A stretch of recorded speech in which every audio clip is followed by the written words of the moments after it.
নারী তুমি বড় অসহায়, বড় অদ্ভুত, বড় অদ্ভুত তোমার জীবন। কেন জানো?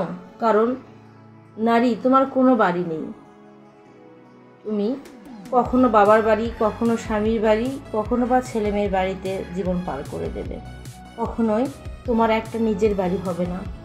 শৈশব থেকে যে বাড়িতে তুমি বেড়ে উঠবা, একটা সময় গিয়ে দেখবা সে বাড়িতেই তোমার আর জায়গা হবে না, যেতে হবে স্বামীর বাড়িতে। তুমি বাবার বাড়িতে হয়ে যাবে তখন মেহমান। স্বামীর বাড়িতে যখন নিজের বাড়ি মনে করে তুমি সংসার চালিয়ে যাবে, যেতে যেতে একটা সময় দেখবে সে সংসার ছেড়ে তোমাকে আবার যেতে হবে ছেলে মেয়ের সংসারে। সেখান থেকে তোমার মৃত্যু অবধি সেখানেই থাকতে হবে। জীবনে তুমি যতদিন চুপ থাকবা ততদিন তুমি দেখবা সবাই তোমাকে ভালোবাসছে, মূল্যায়ন করছে।